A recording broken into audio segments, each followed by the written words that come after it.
Good morning મિત્રો. ગયા વિડીયોની અંદર આપણે યુનિટ 3 નું રીડ એટલે કે આપણા પાઠનું ભાષાંતર પૂરું કર્યું હતું અને અત્યાર સુધીમાં તમે સ્પેલિંગ અને ગ્લોસરી લખી નાખેલી હશે બાકી બુકની અંદર. અને આજે આપણે યુનિટ 3 ની એક્સરસાઇઝ કરવાની છે.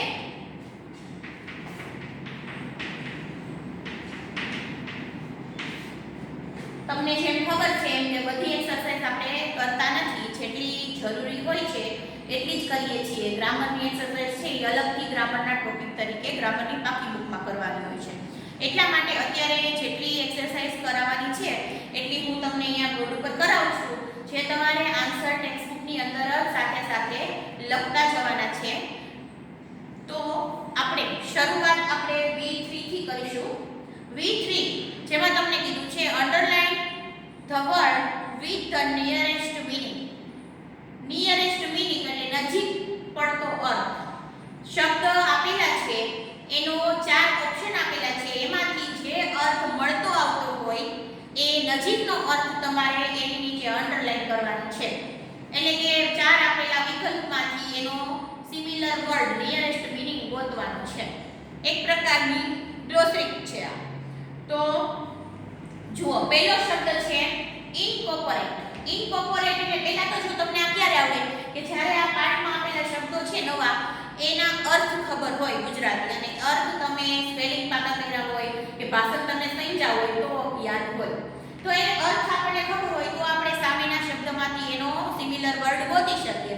ઇનકોર્પોરેટ નો અર્થ થાય નિર્માણ કરવું. હવે સામે આપેલા જુઓ ઇન્ક્લુડ, એસોસિએટેડ, કોર્પોરેટ અને કોઓર્ડિનેટ. એમાંથી કયો શબ્દ છે એનો અર્થ નિર્માણ કરવું થશે? તો એનો જવાબ આવશે ઇન્ક્લુડ. ઇન્ક્લુડ એટલે નિર્માણ કરવું થાય. એક્સેપ્ટ. એક્સેપ્ટ એટલે પાસા. તો સામે જુઓ ઓપ્શન ફ્રેમ, ફીચર, સાઇડ અને ઇન્સ્પેક્ટ. આ ચારમાંથી પાસા છે. આપણે એમાં આવ્યું હતું ને કે ગિટારના અન્ય પાસાઓનો પણ અભ્યાસ કર્યો. તો આ પાસા એટલે અન્ય દિશા, અન્ય બાજુ જે હોય એ. તો એ સામેના 4 ઓપ્શનમાંથી એનો સિમિલર વર્ડ થશે ફીચર.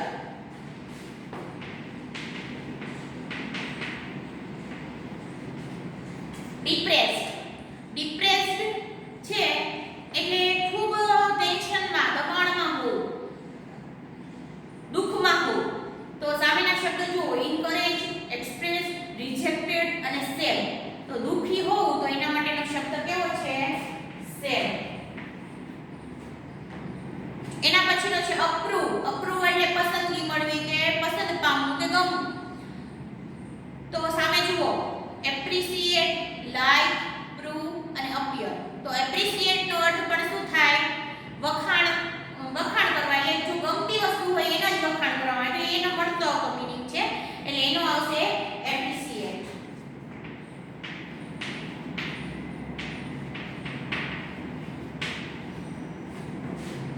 એક્સપેરિમેન્ટ. એક્સપેરિમેન્ટ એટલે પ્રયોગ કરવો.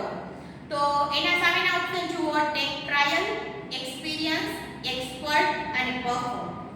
તો પ્રયોગ કરવો એટલે ટેક ટ્રાયલ, એક ટ્રાયલ કરવું, એનો પણ અર્થ થાય પ્રયોગ કરવો. તો આમાં સિમિલર થશે ટેક ટ્રાયલ.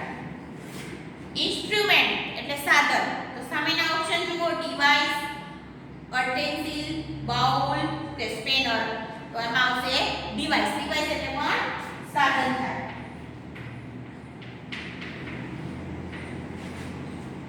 આ V3 ના આન્સર હતા, જેમાં તમારે આ શબ્દ નીચે અંડરલાઇન કરવાની છે ખાલી. હવે C1 જે આપણા પાઠના ટ્રુ ફોલ્સ છે. તો એમાં જુઓ Mohan like guitar when he was 10 years old. Mohan 10 વર્ષનો હતો ત્યારે એને ગિટાર ગમતી હતી. પાઠની અંદર આપણે જોયું કે 10 વર્ષની ઉંમરે એને શું ગમવા લાગ્યું હતું? સિતાર ગમવા લાગ્યું હતું. ગિટાર હજી એના જીવનમાં આવી નહોતી. એટલે પહેલું સેન્ટેન્સ છે એ કેવું થશે? ફોલ્સ. ત્યાર પછી બીજું છે Mohan's father did not approve his love for guitar. મોહનના પપ્પાને એનો ગિટાર પ્રત્યેનો પ્રેમ પસંદ નહોતો. તો એ વાત પસંદ ન હતું. તો બીજું સેન્ટેન્સ છે એ કેવું આવશે? ટ્રુ. તમારે ટ્રુ ફોલ્સ બે ઓપ્શન આપેલા છે, એમાં ટિક માર્ક કરવાનું છે. Mohan's brother sister and nephew were praised in the gathering. એના બ્રધર સિસ્ટર અને નેફ્યુ ને પ્રેઝડ એટલે વખાણ મળ્યા હતા ગેધરિંગ ની અંદર. જે બધા ભેગા થયા હતા એમાં એ બધાના વખાણ થયા હતા. તો એ વાત સાચી છે.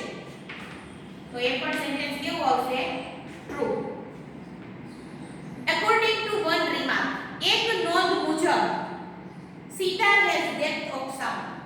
એક કોઈ વ્યક્તિએ કહેલી વાત મુજબ સિતારની અંદર ગહેરાઈના સૂર હોય છે, એમના સૂરમાં ગહેરાઈ હોય છે. તો આ વાત પણ સાચી છે. પાંચમું સેન્ટેન્સ જુઓ. Mohan stopped playing guitar after the remark. મોહને રિમાર્ક મળ્યા પર એટલે કે આ પ્રતિસાદ જ્યારે એને મળ્યો એના રિલેટિવ્સ તરફથી, ત્યાર પછી એને ગિટાર વગાડવાનું બંધ કરી દીધું. તો નહીં, આ વાત ખોટી છે. એને ગિટાર વગાડવાનું બંધ કર્યું ન હતું. તો આવશે false. Mohan Veena is not invented by Pandit વિશ્વ મોહન ભટ્ટ. મોહન વીણા પંડિત વિશ્વ મોહન ભટ્ટ દ્વારા શોધાઈ હતી નહીં. જો નોટ આપેલું છે, શોધાઈ હતી, ખાલી નોટ ન આપ્યો તો વાક્ય છે સાચું થાત. પણ અહીંયા એ વાક્ય નોટ આપેલું છે એટલા માટે કેવું થશે? ખોટું થશે. છેલ્લું સેન્ટેન્સ જુઓ. Mohan followed his heart's passion. મોહને એના દિલની ઉત્કૃષ્ટ ઈચ્છાને અનુસર્યો. તો એ વાત સાચી છે. એટલા માટે સેન્ટેન્સ સાચું કેવું થશે? ટ્રુ. આગળ આપણે C5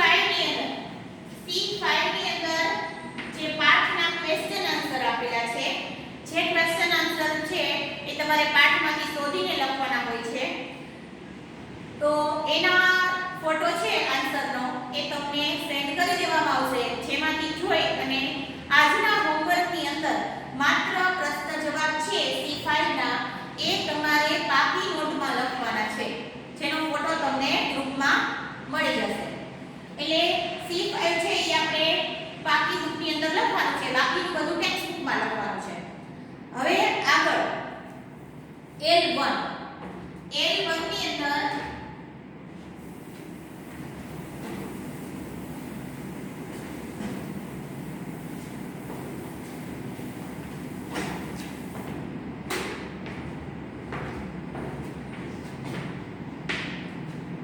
ની અંદર એક પેરેગ્રાફ આપેલો છે તમને.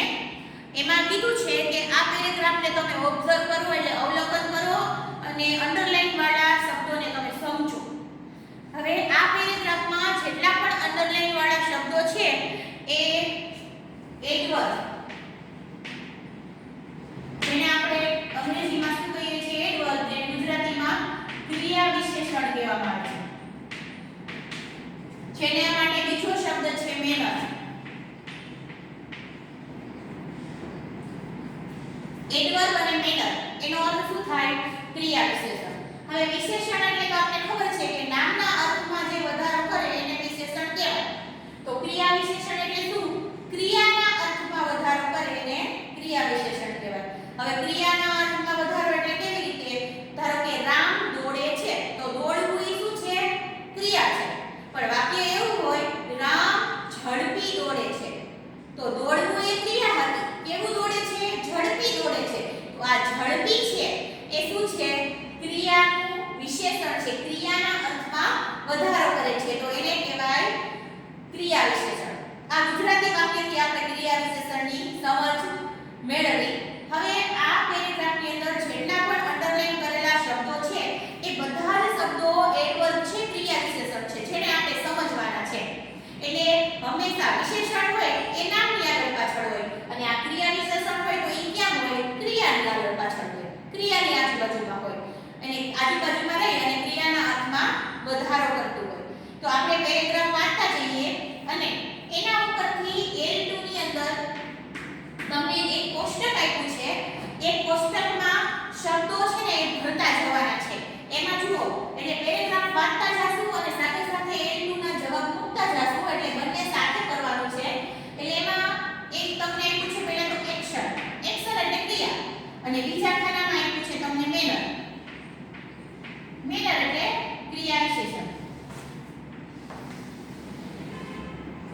તો આવી રીતે તમને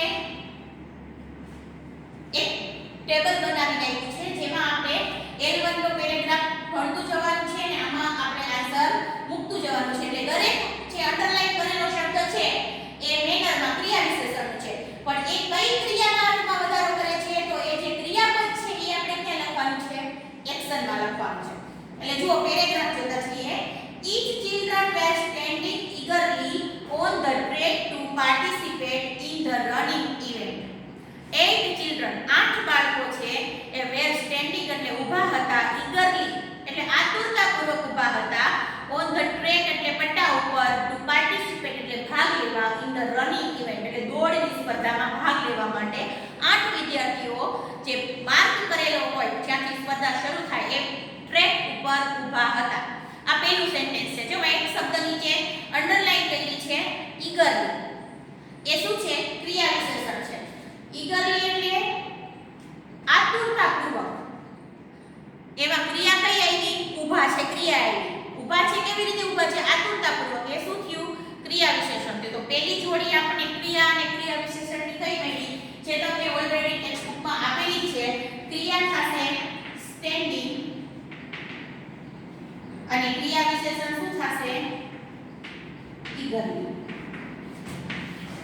સમજાણું હવે આગળ with the sound of a toy pistol ના અવાજની સાથે રેડ ચાલુ થાય ત્યારે એક અવાજ કરવામાં આવે પિસ્તોલનો એવા ટોય પિસ્તોલના અવાજ સાથે all the 8 girls started running swiftly આઠે આઠ છોકરીઓએ swiftly એટલે ખૂબ જ ઝડપી રનિંગ એટલે દોડવાનું શરૂ કરી દીધું હવે અહીંયા જો શબ્દ આવ્યો swiftly એટલે ખૂબ જ ઝડપથી અને રનિંગ એટલે દોડવું તો ક્રિયા કઈ છે દોડવાની અને ક્રિયા વિશેષણ કયું છે સ્વિફ્ટલી ખૂબ જ ઝડપથી દોડે છે કઈ રીતે દોડે છે ખૂબ ઝડપી દોડે છે એટલે વળી પાછી આપણને બીજી જોડી મળી ગઈ કે બીજી જોડી થશે સ્વિફ્ટલી અને ક્રિયાપદ કયું થશે રનિંગ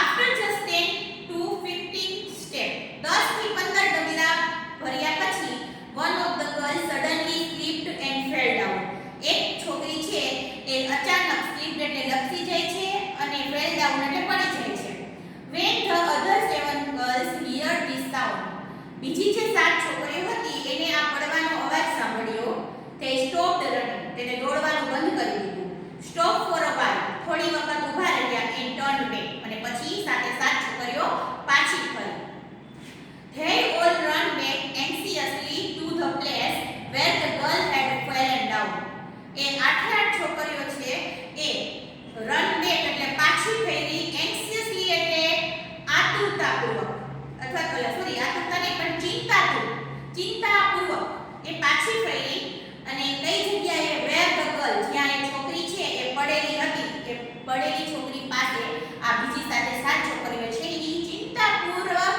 પાછી ફેરી અહીંયા જુઓ એક શબ્દ તમને અંડરલાઈન વાળો આપ્યો છે anxiously એટલે ચિંતાપૂર્વક અથવા ચિંતાતુર રીતે તો આપણે ફરી પાછું એક ક્રિયા વિશેષણ કઈ મળ્યું anxiously અને એના માટેની ક્રિયા કઈ છે પાછું ફરવું run back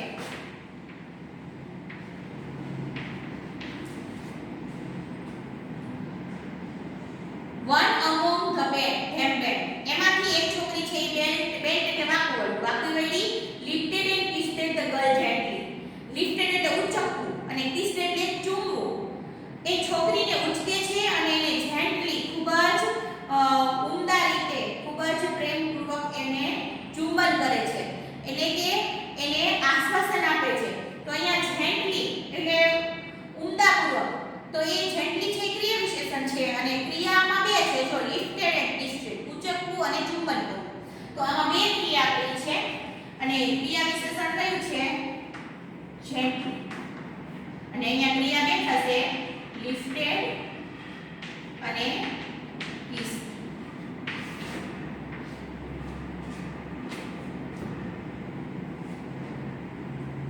all the 7 girls lifted carefully the girl who had fallen down સાથે 7 છોકરીઓએ ઊભું કરવું.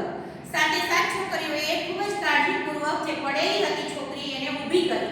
વળી પાછું અહીંયા કેરફુલી એ શું છે? ક્રિયા વિશેષણ છે. અને ક્રિયા કઈ થઈ? Lifted.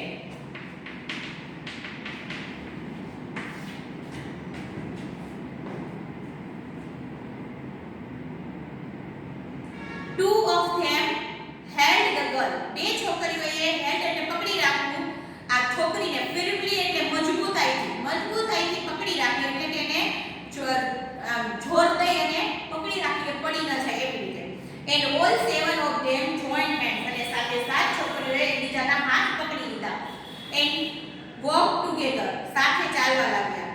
And reached the winning post. અને એમ કરી અને બધા એક સાથે વિનિંગ પોઈન્ટ એટલે જ્યાં જીતવા માટે નિશાન કરેલું હતું એ જગ્યા ઉપર એક સાથે બધા પહોંચી ગયા.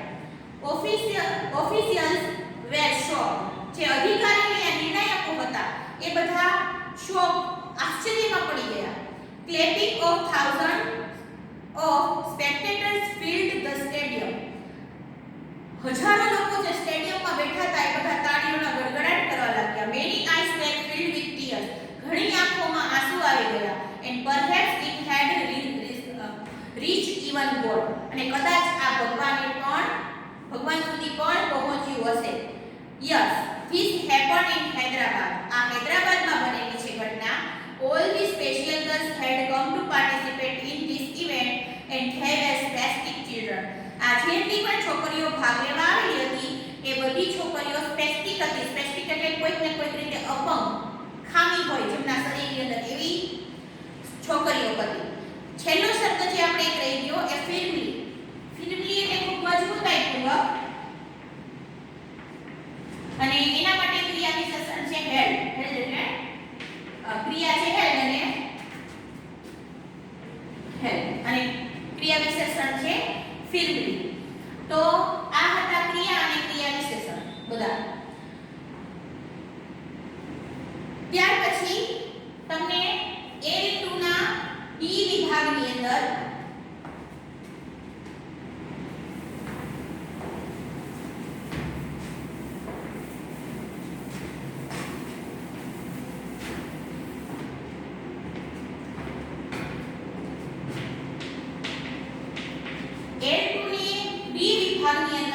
તમને એક જોડકું જોડવા આપ્યું છે જેમાં આ રીતે બી વિભાગની અંદર ક્રિયા વિશેષણો આપેલા છે. અને તમે માર્ક કર્યું હશે કે અત્યાર સુધી તમે જે ક્રિયા વિશેષણો લખ્યા એ બધાની પાછળ તમે એલવાય પ્રત્યય જોયો હશે. આ એલવાય પ્રત્યય છે ને એ ક્રિયા વિશેષણની ઓળખ છે. કોઈ પણ શબ્દમાંથી ક્રિયા વિશેષણ જ્યારે બનતું હોય એની પાછળ હંમેશા એલવાય પ્રત્યય લાગેલો હોય. એટલે એ પણ આપણે ક્રિયા વિશેષણને ઓળખવા માટે એ આપણા માટે મદદરૂપ થાય એવી આ માહિતી છે. એટલે આ વસ્તુ યાદ રાખવાની કે ક્રિયા વિશેષણની પાછળ હંમેશા એલવાય પ્રત્યય લાગેલો હોય. હવે બી વિભાગમાં તમે જુઓ તો બી વિભાગમાં પણ બધા જ શબ્દોની પાછળ જુઓ એલવાય શબ્દ લાગેલો પ્રત્યય લાગેલો હશે. તો આ બધા જ ક્રિયા વિશેષણ છે. અને આગળ એ વિભાગની અંદર અર્થ આપેલા છે.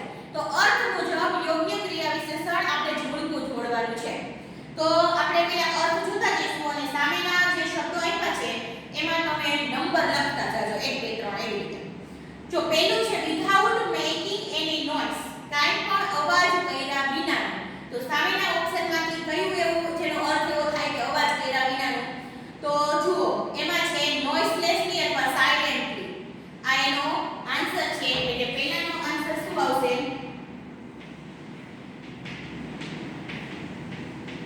noiselessly અથવા silently. બીજું છે with great pleasure. ખૂબ જ આનંદ સાથે. તો એના માટેનો શબ્દ છે આનંદ માટેનો happily.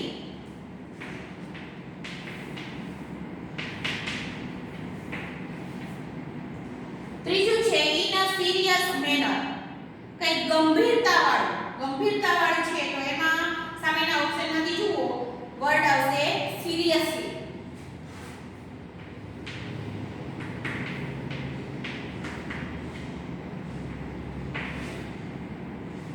વિથ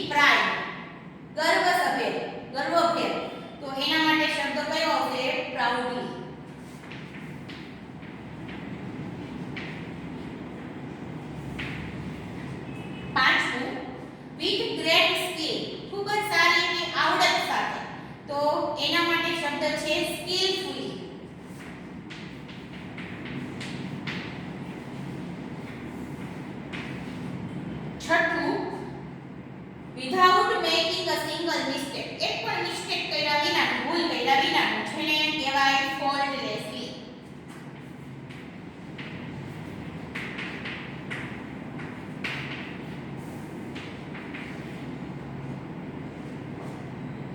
સાતમું, in a natural way, કુદરતી રીતે, જેને કહેવાય naturally.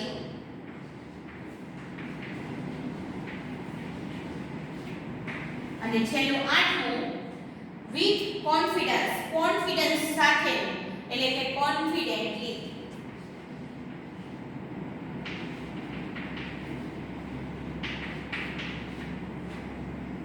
આ હતું બી વિભાગ L2 નું. ત્યાર પછી L3 જુઓ.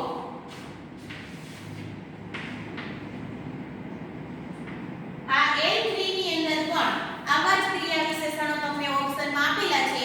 જે પહેલા આપણે સમજી લઈએ કયા કયા ઓપ્શન આપ્યા છે આપણને. બેડલી એટલે ખૂબ ખરાબ રીતે, સ્માર્ટલી એટલે હોશિયારીપૂર્વક, ડેન્જરસલી એટલે ખતરાજનક રીતે, એંગ્રીલી એટલે ગુસ્સાપૂર્વક, સિક્રેટલી એટલે કંઈક રહસ્યમય રીતે, અને કાઇન્ડલી એટલે દયાપૂર્વક. આ ઓપ્શન આપણને 6 એવા ક્રિયા વિશેષણો આપેલા છે અને એના આધારે આપણે ખાલી જગ્યામાં જવાબ પૂરવાના છે. હવે જુઓ, પહેલી ખાલી જગ્યા જુઓ. When I broke my leg, જ્યારે મારો પગ ભાંગી ગયેલો હતો, my friend રોહન, મારો મિત્ર રોહન છે, એ ખાલી જગ્યા offered help to take me school on his bicycle. ત્યારે મને એને મદદ કરવા માટે પોતાની બાઇસિકલમાં લઈ જવાની ઓફર આપેલી હતી. ઓફર આપેલી હતી પણ કઈ રીતે ઓફર આપેલી હોય? દયાપૂર્વક આપેલી હોય ને, દયા ખાઈને કે પગ તૂટેલો જોઈને. તો પહેલી ખાલી જગ્યામાં શું આવશે આન્સર? કાઇન્ડલી.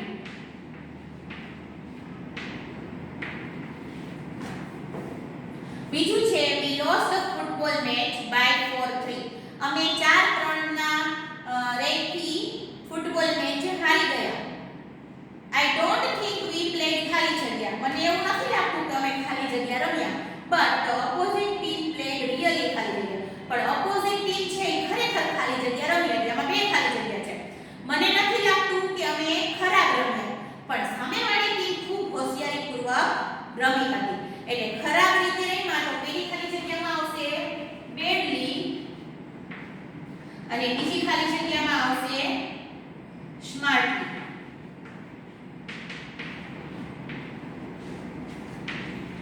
ત્રીજું જુઓ, you are late, તમે મોડા છો. said સ્નેહા, સ્નેહાએ કહ્યું ખાલી જગ્યા. where have you been, તમે ક્યાં હતા અત્યાર સુધી? તો આવું જ્યારે સ્નેહાએ કીધું હોય કે તમે મોડા છો, તમે અત્યાર સુધી ક્યાં હતા, તો એમાં ભાવ કયો હોય? ગુસ્સાનો. તો કહ્યું છે કેવી રીતે? ગુસ્સાપૂર્વક કહ્યું હોય ને, તો એમાં આન્સર શું આવશે? એંગ્રીલી.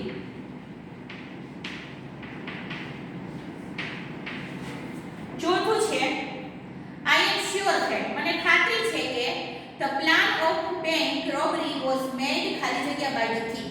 આ બેંક લૂંટવાની જે પ્લાન હતો, આયોજન હતું, એ ચોર દ્વારા ખાલી જગ્યા રીતે બનેલું હતું. હવે ચોર દ્વારા બનેલું હતું પણ કેવી રીતે? તો સિક્રેટલી બનેલું હતું.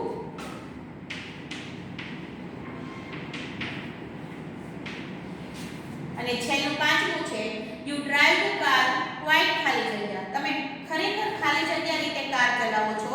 I won't be surprised if you met with an accident one day. જો એક દિવસ તમારી સાથે કઈ અકસ્માત થાય તો એમાં મને કઈ નવાઈ લાગશે નહીં. તો કાર ચલાવો છો તો કેવી રીતે? તો ડેન્જરસલી. તો પાંચમામાં આવશે